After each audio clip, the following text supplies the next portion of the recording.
This is the stock air cooler for the Ryzen 5 1600AF, and this cooler will never see the light of day in any one of my rigs. It's too small.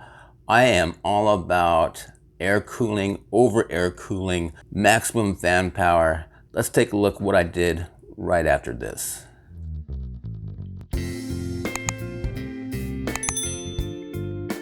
I decided to go with Cooler Master's Hyper 212 RGB Black Edition because I didn't have to spend any money on it. It was already in inventory, so that's why. And there it is, the Hyper 212 Evo from Cooler Master, installed on my Ryzen 1600. And as you can see, I chose not to use the RGB fan. I had two black NZXT fans from an old case that I had that were all black, and I thought would look sick with this cooler. So I went ahead and did that. Of course, I have the push fan there. I have the pull fan there. And with my budget build, I bought the cheapest case I could find about a month or so ago. It's the AeroCool Cyclone, and it was about 40 bucks, and it is dirt cheap. It's thin gauge metal with some plastic mixed in, but it does the job. I mean, it's okay.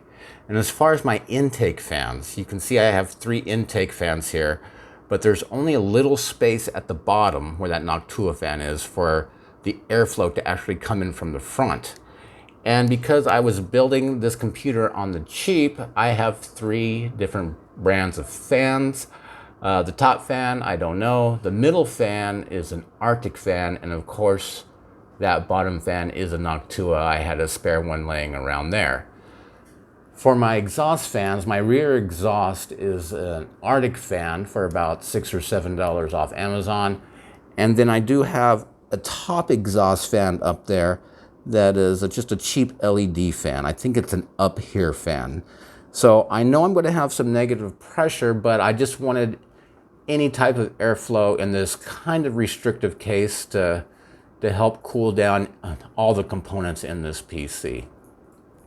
But going back to the Hyper 212, you can see it's, you know, if you've never installed one, it's just a fairly large cooler, especially when you put both a fan on each side of it.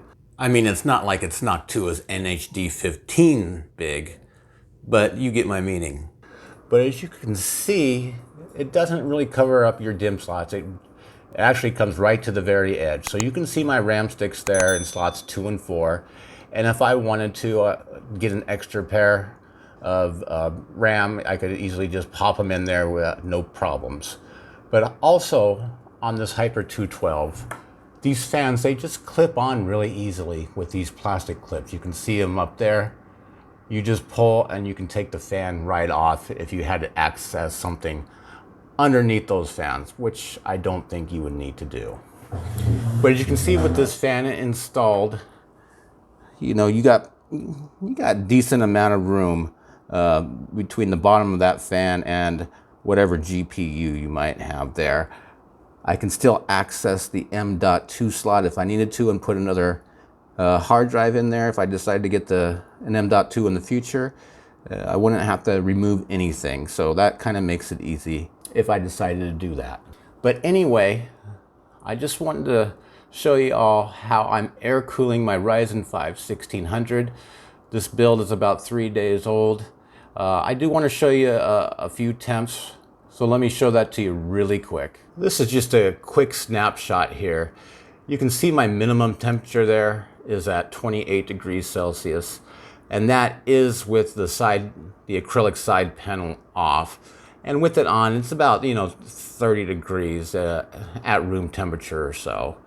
And when I've done my stress test, I run Cinebench 20 on a continuous loop for about 10 minutes, and it did get to 80 degrees. So I know if I had a better airflow case, those temperatures would probably be a little bit lower, especially the one at load. So there you have it. Just a quick overview of how I'm cooling off my new budget build, my Ryzen 5 1600. If you found any of this information useful or entertaining, please don't hesitate to give it a thumbs up. And if you're into air cooling like I am, make sure to hit the subscribe button and click that bell for further notifications. Thanks for watching, people, and as always, I will see you in the next video.